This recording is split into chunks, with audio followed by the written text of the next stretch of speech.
Hello বন্ধুরা, কেমন আছো তোমরা? সবাই নিশ্চয়ই অনেক ভালো আছো।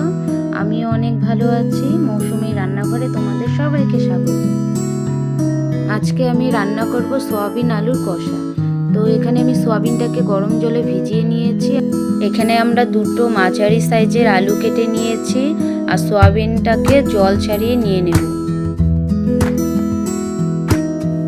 আর এখানে আমি পেঁয়াজগুলো কেটে নিয়েছি। পেঁয়াজ, রসুন, আদা এগুলো সব পেস্ট করে নিব। তোমাদের ইচ্ছে মতো এখানে তোমরা লঙ্কা ইউজ করতে পারো, যে যেমন ঝাল খাও লঙ্কা ইউজ করতে পারো। আর এখানে আমার পেস্টটা রেডি হয়ে গেছে। কড়াই বসিয়ে দিয়েছি, কড়াইয়ের মধ্যে তেল দিয়ে দিয়েছি।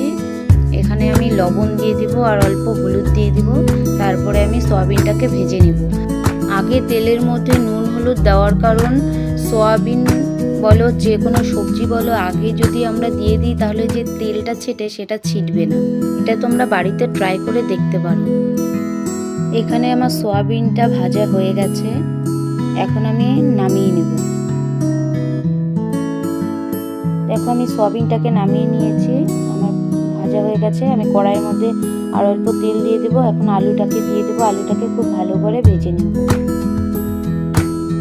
আমার রান্না ভালো লাগলে লাইক কমেন্ট শেয়ার করে দিও আর সাবস্ক্রাইব করতে কিন্তু ভুলো না। পাশে থাকা বেল বাটনটি অন করে দিও, তাহলে সবার আগে আমার ভিডিও তোমাদের কাছে পৌঁছে যাবে। এখানে আমার আলুটা ভাজা হয়ে গেছে, আলুটাকে আমি এখন নামিয়ে নেব। আমি আলুটাকে নামিয়ে নিয়েছি। এখানে পেঁয়াজ, রসুন, আদা পেস্ট করা আছে। তার মধ্যে আমি দিয়ে দেব হলুদ গুঁড়ো, জিরের গুঁড়ো আর লবণ, পরিমাণ মতো লবণ দিয়ে দেব। আমরা খুব ভালো করে মিশিয়ে নেব।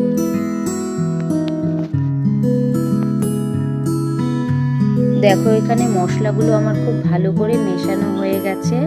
এখন কড়াইয়ের মধ্যে আলু ভাজা তেলটা আছে, তার মধ্যে আরো অল্প তেল দিয়ে দেব।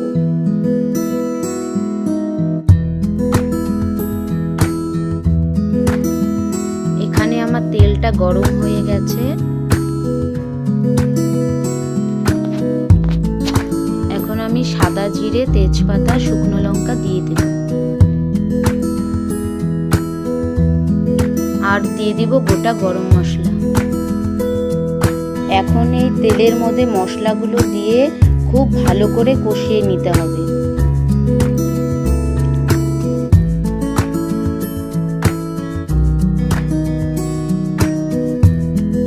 এখানে আমার কষানো হয়ে গেছে। আমি আরো অল্প পরিমাণ জল দিয়ে মশলাটাকে ভালো মতো কষিয়ে নেব।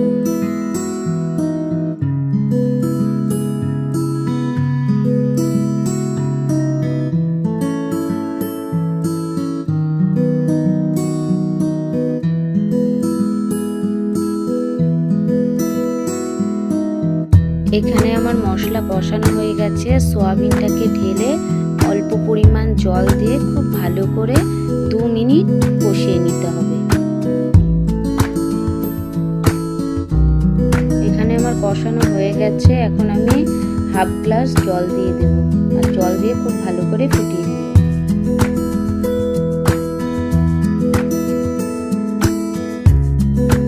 ঝোলটা ফুটে গেছে, এখন আমি গ্যাসটা বন্ধ করে দিব। সয়াবিন আলুটাও আমার সেদ্ধ হয়ে গেছে। আর উপর দিয়ে আমি এখন গরম মশলা ছড়িয়ে দেব আর দিয়ে খুব ভালো করে মিশিয়ে নিব। আমার সয়াবিন আলুর কষা রেডি।